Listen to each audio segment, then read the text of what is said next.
बादलपुर गांव में दयाराम अपनी पत्नी फुलवा और जवान बेटे सुमन के साथ रहा करता था। दयाराम बेहद मेहनती था। दयाराम जमीन के खेत में खेती बाड़ी करके अपना परिवार चला रहा था। इस बार फसल अच्छी हुई है फुलवा। बस बारिश से पहले फसल सही सलामत पक जाए और मैं फसल कटवा लूं। अरे इन फसलों से उम्मीद ही क्या करना, जब 1/3 अनाज जमींदार साहब हम गरीब किसानों को देते हैं, बाकी का 3/3 खुद रख लेते हैं। अरे फुलवा, तुम ये सब क्यों सोचती हो? तुम्हें तो ये सोचना चाहिए कि कम से कम जमींदार साहब अपना खेत देकर हमें उस पर फसल लगाने का हक तो दे रहे हैं ना। हाँ, बस इसलिए मैं भी कुछ नहीं बोलती। जो मिल रहा है उसमें खुश हूँ, लेकिन ये लालची जमींदार, इसे जितना दे दो इसकी खुशी कभी दोगुनी नहीं होती। दयाराम चाय पीते हुए अपनी पत्नी फुलवा से बात कर रहा होता है। अब चाय पीने के बाद दयाराम खेत के लिए निकलता है। रास्ते में उसे गांव का मोहन मिलता है। अरे मोहन, क्या बात है? आजकल दिखाई नहीं देता। लगता है खेत में कुछ ज्यादा ही काम है। अरे अब क्या बताऊं दयाराम भाई साहब, मैं तो खेती करके भी खुश नहीं हूँ। तुम तो जानते हो ना जमींदार साहब को, वो हमेशा की तरह फसल से 3/3 हिस्सा ले लेते हैं, लेकिन इस बार उन्होंने मुझे 1/3 अनाज भी नहीं दिया। और बस मेरी गलती इतनी थी कि मैं समय पर अपने हिस्से का 1/3 अनाज लेकर उनके गोदाम नहीं पहुंच पाया। ये जमींदार साहब सच में बहुत लालची हैं। अरे ये भी कोई बात हुई? अब हम किसानों को 1000 काम रहता है। अरे थोड़ा लेट हो गया तो क्या हुआ? बस इसी वजह से मन नहीं कर रहा है कि अब की बार जमींदार साहब के खेतों में फसल उपजाऊं। अरे नहीं नहीं मोहन, जमींदार साहब की आदत से तो हर कोई वाकिफ है। अगर इस बार तूने जमींदार साहब के खेतों को छोड़ दिया ना, तो अगले 100 जन्म तक जमींदार साहब तुझे अपने खेत पर फसल नहीं उगाने देंगे। बड़ी दुविधा है, यही सोच कर तो मैं और भी ज्यादा परेशान हूँ।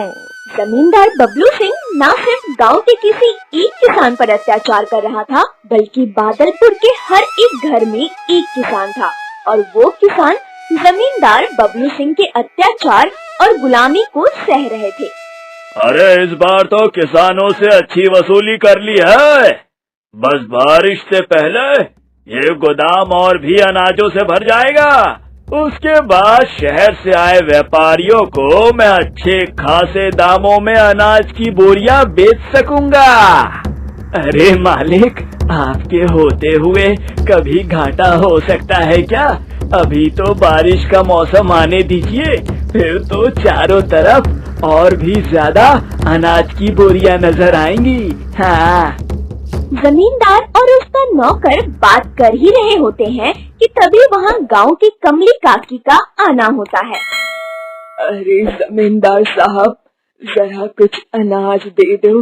इस बार जो अनाज दिया था वो समय से पहले ही खत्म हो गया। जब फसल काटने की बारी आएगी तो उसमें से अनाज काट लेना।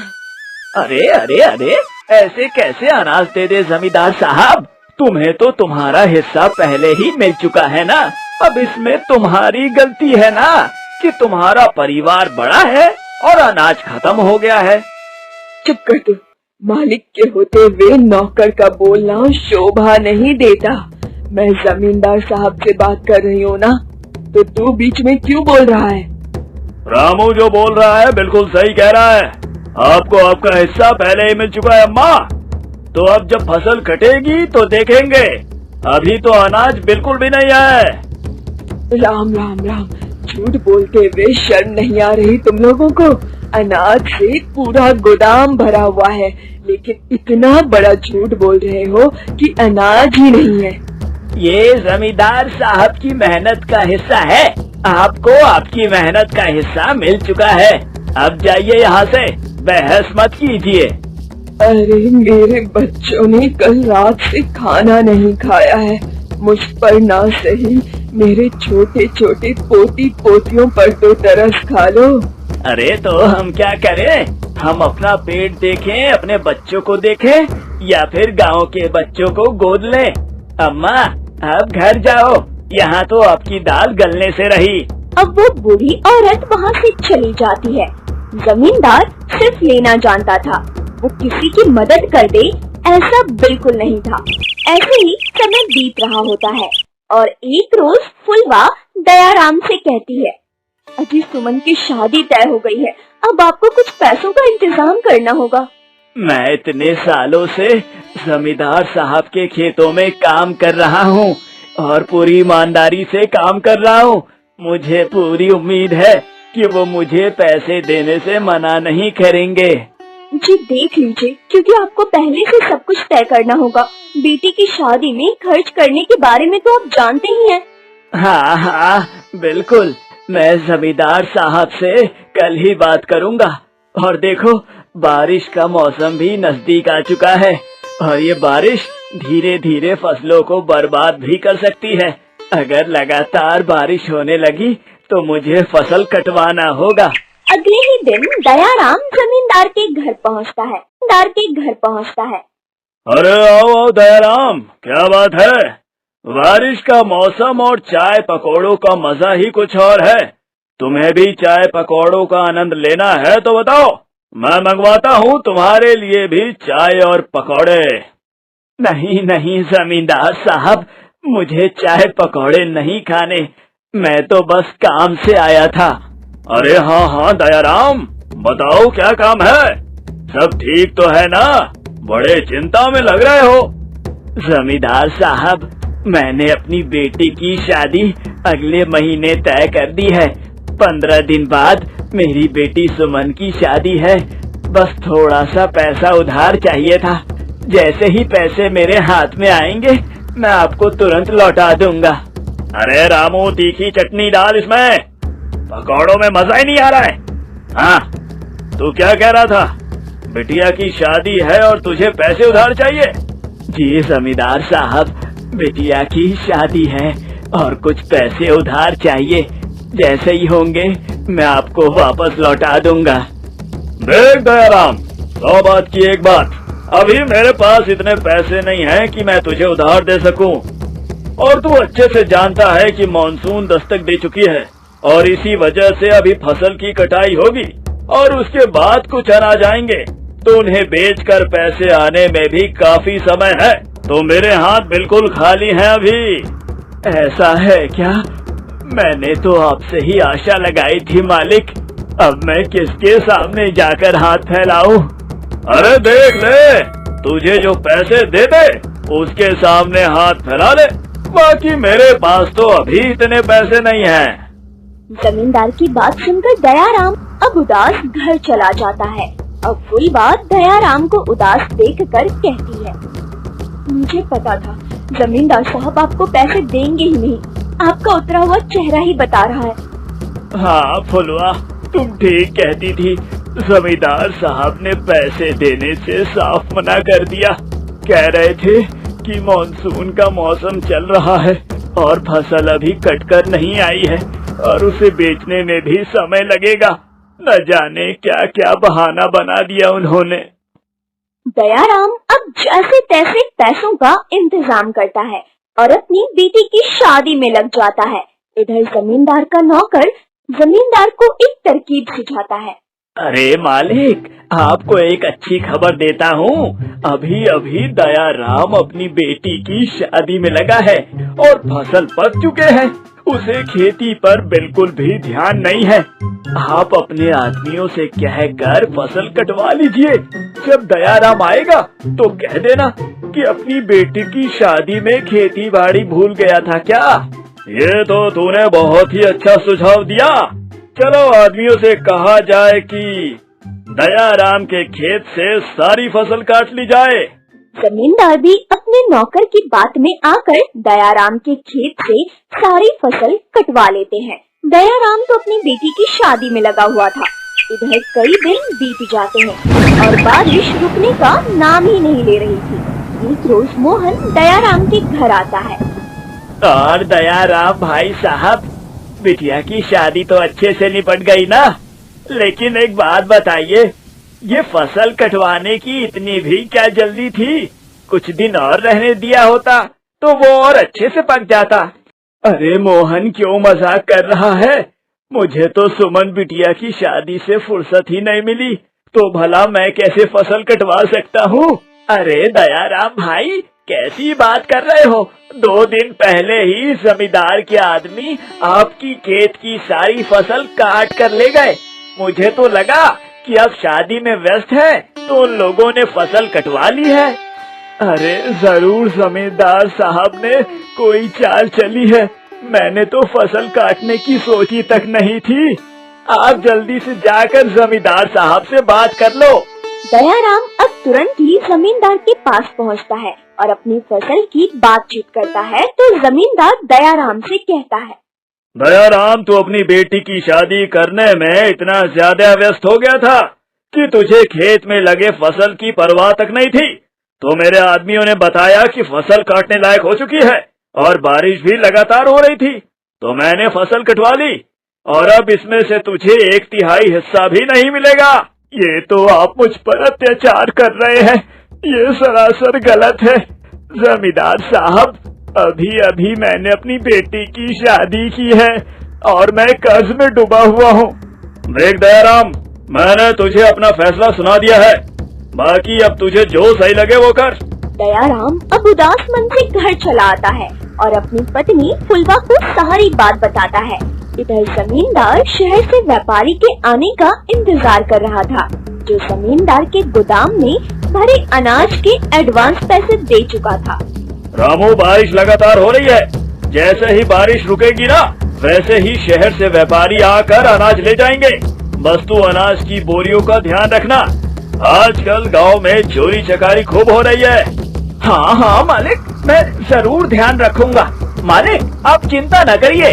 इधर लगातार बारिश हो रही थी, उधर गोदाम में धीरे धीरे चूहों के बिल से पानी भर चुका था और इससे जमींदार बेखबर था। अब जिस दिन बारिश रुकती है उसी दिन शहर से व्यापारी आते हैं और वो जमींदार से अनाज की बोरियां निकलवाने की बात करते हैं। जी मालिक, मैं अभी आदमियों से कहकर अनाज की बोरियां निकलवा देता हूँ। हाँ हाँ जल्दी अनाज की सारी बोरियां बाहर निकलवा दे, तब तक मैं सेठ जी से पैसों की बातचीत कर लेता हूँ। जमींदार का नौकर जब अनाज के गोदाम से अनाज की बोरियां निकालने जाता है तो सारे अनाज सड़ चुके होते हैं, क्योंकि गोदाम में नीचे से चूहों के बिल से पानी घुस चुका था, जिससे अनाज सड़ जाते। अब जब जमींदार तक ये बात पहुंचती है तो वो अपना सर पीट लेता है। अरे ये क्या हो गया? न जाने किसकी हाय लगी है मुझे किसानों का हक नहीं मारना चाहिए था, मुझे उनकी ही हाय लगी है। हाय रे, मैं तो लुट गया, बर्बाद हो गया। लाखों के अनाज की बोरियां सड़ गई, उनमें पानी घुस चुका है। एक भी बोरी नहीं बची है जमींदार साहब, और हम पूरे गांव में तो क्या व्यापारी साहब को मुंह दिखाने के लायक तक नहीं रहे। जमींदार को पछतावा होता है, उसके किस्मत का पासा पलटने में समय नहीं लगा। जिस तरह वो गांव के लोगों को लूट रहा था, आज मानसून और चूहे के बिल से अनाज की बोरियों में घुसे पानी की वजह से सब कुछ बर्बाद हो चुका था और जमींदार भी उस दिन से ठान लेता है कि अब वो कभी भी किसी के हक का नहीं खाएगा। स्कूल जाने वाला रघु अपने पापा तेजेंद्र के साथ रहता था। उसकी माँ बहुत साल पहले उसे और उसके पापा को किसी बीमारी के चलते इस दुनिया से छोड़कर चली गई थी। रघु बेटा, ये लो, मैं तुम्हारे लिए नए कपड़े लाया हूँ। अरे वाह पापा, आप दुनिया के सबसे बेस्ट पापा हो, थैंक यू सो मच। अरे बाप रे, मेरा बेटा तो क्या तेज और एकदम अच्छी अंग्रेजी बोलता है। बेटा, 2 दिन बाद तुम्हारा जन्मदिन है ना, इसीलिए मैंने तुम्हारे लिए ये नए कपड़े लाए हैं। इन्हें पहनकर जाना स्कूल में, ठीक है बेटा? ओके पापा, मुझे ये कपड़े बहुत पसंद आए। अब मैं इन्हें पहनकर अपने स्कूल में जाऊंगा और अपना बर्थडे सेलिब्रेट करूंगा। ठीक है बेटा। जिसके बाद तेजेंद्र ने रघु को एक माँ और पिता दोनों का प्यार दिया और उसे किसी भी चीज की कमी खलने नहीं दी। तेजेंद्र रघु का बहुत अच्छे से जन्मदिन मनाता है और उसे तोहफा भी देता है। हालांकि तेजेंद्र एक कंस्ट्रक्शन साइट पर काम करने वाला मजदूर होता है, उसके बावजूद भी वो अपनी बेटी को हर वो चीज देता है जो रघु चाहता है। एक दिन आज मैं स्कूल से जल्दी छूट गया हूँ। अब मैं अपने पापा के पास जाऊंगा। पापा इस वक्त कंस्ट्रक्शन साइट पर काम कर रहे होंगे। 4 बज रहे हैं। 6 बजे तक मैं वहां पर रहूंगा और शाम में पापा के साथ ही घर जाऊंगा। हाँ। रघु जब कंस्ट्रक्शन साइट पर जाता है तभी वो वहाँ लोगों की भीड़ देखता है। एक मजदूर तीसरे माले से काम करते हुए नीचे गिरा होता है, जिस कारण उसकी मौत हो जाती है और वो व्यक्ति कोई और नहीं बल्कि रघु के पापा तेजेंद्र ही होते हैं। नहीं पापा, ये नहीं हो सकता। मेरे पापा मुझे माँ की तरह छोड़ के नहीं जा सकते। पापा आंखें खोलो पापा प्लीज उठो ना पापा। तुम्हारे पापा इस दुनिया में नहीं रहे रघु बेटा। तीसरे माले से काम करते हुए नीचे गिरा है हमारा तेजेंद्र। बहुत अच्छा था, दिल का बहुत साफ और स्वभाव का एकदम नेक। बहुत बुरा लग रहा है मुझे। अपने आप को संभालो रघु बेटा, संभालो। पापा। रघु अपने पापा को उठाने की बहुत कोशिश करता है, लेकिन सच तो ये था कि उसके पापा अब इस दुनिया से जा चुके थे। तेजेंद्र के जाने के बाद अब रघु को घर मालिक घर खाली करने के लिए कहता है। अरे ओ छुटंगे, चल निकल अब यहाँ से। अब ना तेरा बापू रहा ना तेरी माँ, इसीलिए अब मैं अपना घर किसी और किराएदार को किराए पर दूंगा। ऐसा मत कीजिए मालिक साहब, मैं कहाँ जाऊंगा? मेरा तो मेरे पापा के अलावा इस दुनिया में कोई भी नहीं है। मेरा ना रहने का ठिकाना है ना खाने का। मुझ पर थोड़ा तो रहम कीजिए मालिक साहब। नहीं, तू ठहरा छोटा बच्चा, तू क्या पैसे कमा कर देगा मुझे? चल निकल यहाँ से, बहुत हुआ तेरा अब। ऐसा नहीं है मालिक साहब, मैं आपको पैसे कमा कर दूंगा ना। मैं कुछ काम करूंगा और अपने स्कूल की फीस और आपका किराया भी दूंगा। बस आप मुझे कुछ दिनों की मोहलत दे दीजिए, मुझे काम ढूंढने दीजिए। एक बार काम मिल जाएगा तो मैं आपको आपके सारे पैसे दे दूंगा। प्लीज मालिक साहब, मुझे यहाँ रहने दीजिए। नहीं कहा ना, तो सुनाई नहीं देता क्या तुझको? चल अपना सारा बोरिया बिस्तर बांध और 9-2-11 हो जा यहाँ से, समझा तू? मैं तुझे यहाँ बिल्कुल भी रहने नहीं देने वाला। लेकिन मालिक साहब। तो तू ऐसे नहीं मानने वाला है ना? रुक जा, तुझे अभी सबक सिखाता हूँ मैं। घर मालिक घर के बाहर पड़ी एक लकड़ी उठाकर उससे रघु को जोर जोर से मारने लगता है और उसका सामान और उसे धक्का मारकर घर से बाहर निकालता है। मालिक साहब मत मारिए मुझे। रघु को ना चाहते हुए भी अब गांव में इधर से उधर भटकना पड़ता है। गांव में उस समय भीषण ठंड पड़ चुकी थी। उस ठंड में रघु सड़क पर ही घास फूस बदन पर ओढ़कर सोता है और बहुत कठिनाई से जीता है।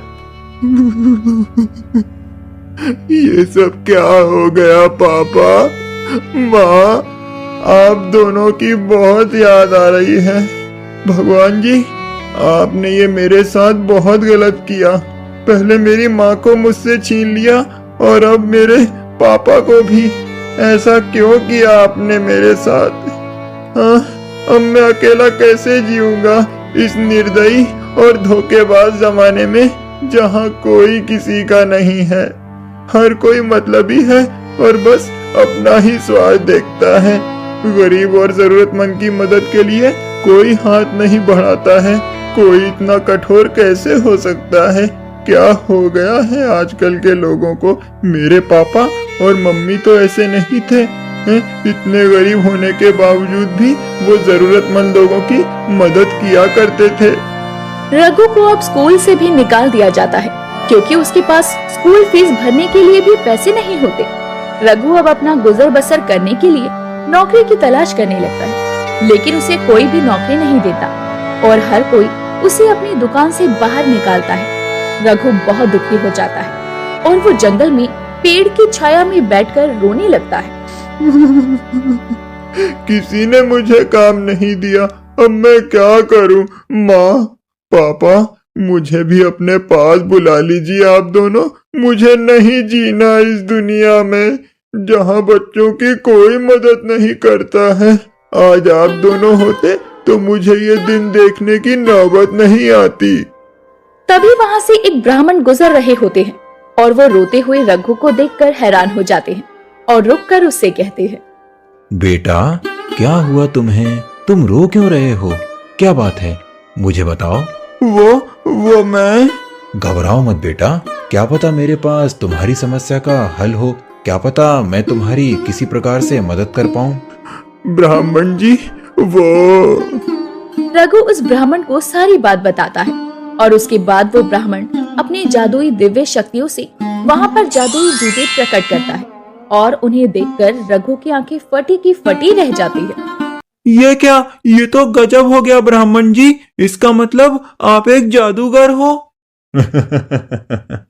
नहीं नहीं बेटा, मैं एक जादूगर नहीं हूँ, लेकिन मेरे पास अपनी तपस्या से प्राप्त की गई कुछ जादुई शक्तियाँ हैं जिनसे मैं दूसरों की मदद कर सकता हूँ। और उन दिव्य शक्तियों से मैंने तुम्हारे लिए ये जूते भी प्राप्त किए हैं। तुम्हें ये जूते पसंद नहीं आए बेटा?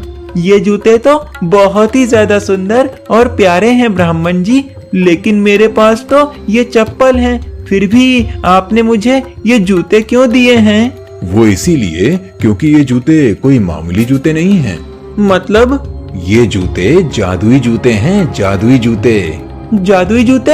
हाँ बेटा, इन जादुई जूतों से तुम धनवान बन जाओगे और तुम्हारे पास ढेर सारा सोना होगा, क्योंकि ये जूते सोना देने वाले जादुई जूते हैं। क्या? लेकिन ब्राह्मण जी, इन जादुई जूतों से भला सोना कैसे निकलेगा? नहीं नहीं बेटा, इन जूतों से नहीं, बल्कि जब तुम इन्हें पहनोगे तब चलने पर हर एक कदम पर एक एक सोने का सिक्का तुम्हारे सर पर बरसेगा। यानी कि सोने के सिक्कों की बारिश होगी मुझ पर? हाँ बेटा, एकदम सही समझे। रघु ब्राह्मण के सामने उन जादुई जूतों को पहनकर चलने लगता है। तभी उसके हर कदम पर उसके ऊपर आसमान से एक सोने का सिक्का बरसता है और वो उसे अपने हाथ में पकड़ लेता है और मुट्ठी में कैद कर लेता है। अरे वाह, ये तो सच में जादुई करिश्मा है। वाह, आपका बहुत बहुत धन्यवाद ब्राह्मण जी। अब मैं इससे अपना और दूसरों का खूब भला करूंगा और फिर सबके जीवन में खुशियाँ ही खुशियाँ होंगी। हाँ बेटा, तुम एक नेक और ईमानदार बच्चे हो, इसीलिए मैंने तुम्हें ये उपहार दिया है। लेकिन याद रखना, अगर इसका गलत काम में इस्तेमाल करोगे तो तुम्हारे साथ बहुत बुरा होगा बेटा। ठीक है ब्राह्मण जी, ये बात मैं याद रखूंगा। आप चिंता मत कीजिए। चलो, अब मेरे जाने का समय आ गया है। अपना ख्याल रखना। आयुष्मान भव। शुक्रिया ब्राह्मण जी, आप भी अपना ख्याल रखना और यूं ही मुसीबत में फंसे हुए बच्चों की मदद करते रहिए। वो ब्राह्मण वहाँ से चला जाता है और अब रघु उस जादुई जूते से बहुत देर तक चलता है, जिसके बाद उसके पास ढेर सारे सोने के सिक्के इकट्ठा हो जाते हैं और वो उससे अपने लिए एक बड़ा सा घर बनवाता है और ऐशो आराम में रहने लगता है। साथ ही गरीब और जरूरतमंद लोगों का भी बहुत भला करता है और उन्हें उस सारी संपत्ति से रहने की जगह और खाने के लिए खाना देता है। धन्यवाद भगवान जी, आपने मुझे इतनी बड़ी मुसीबत से बचा लिया। ब्राह्मण जी साक्षात भगवान का ही रूप लेकर मेरे पास आए और उन्होंने मेरी मदद की। मैंने कभी नहीं सोचा था कि मैं इतनी रास्ती जिंदगी जीऊंगा, लेकिन ये सब आपके ही कारण सफल हो पाया है भगवान जी। इसीलिए आपको बड़ा वाला थैंक यू। रघु की ये बदली हुई जिंदगी देखकर पुराने घर का घर मालिक हैरान रह जाता है और एक दिन वो उसका पीछा करते करते उसके घर तक पहुंच जाता है और वो सारी अमीरी देखकर एकदम भौचक्का रह जाता है। ये कल का गरीब आज करोड़पति कैसे बन गया? आखिर माजरा क्या है? ये कैसे हो सकता है? अभी कुछ दिन पहले ही मैंने इसे अपने मकान से बाहर निकाला है और फिर ये सड़क पर सो रहा था, फिर आज इतने आलीशान घर में कैसे रह रहा है? इसके जीवन में इतना बड़ा बदलाव, वो भी चंद दिनों में, ये कैसे संभव हो सकता है? नहीं नहीं, दाल में जरूर कुछ काला है, मुझे इसका पता लगाना ही होगा। घर मालिक अब रघु पर कड़ी नजर रखने लगता है और उसे पता चल जाता है कि रघु के जादुई जूतों के कारण ही वो इतना अमीर हुआ है। वो चुपके से रघु के उन जादुई जूतों को पहनकर चलते हुए देखता है और तभी उसके ऊपर आसमान से सोने का सिक्का बरसता है। अच्छा, तो ये बात है क्या? अब समझ आया। रघु के बच्चे, तुझे क्या लगा तेरे पास ये जादुई जूते हैं, इसके चलते तू अमीरों जैसे रह सकता है? अब ये सोना देने वाले जूते मेरे हो जाएंगे। मैं तो इन्हें पहनकर ही रहूंगा और पहले से और ज्यादा धनवान बनूंगा। फिर चाहे ये जूते मेरे पैर में आए या ना आए, मैं तो इन्हें पहनकर ही रहूंगा। रात को जब रघु अपने कमरे में सो रहा होता है, तभी घर मालिक चुपके से वहाँ पर आकर उन जूतों को चुराता है और वो उन्हें पहनकर चलने लगता है। लेकिन तभी अचानक से उस पर एक नहीं बल्कि ढेरों सोने के सिक्कों की बारिश होने लगती है और वो उन सभी सिक्कों के बोझ तले दबने लगता है। नहीं, बचाओ! अरे मुझे इतना सारा सोना नहीं चाहिए था। सोने के सिक्कों के बोझ तले दबकर घर मालिक की जान चली जाती है।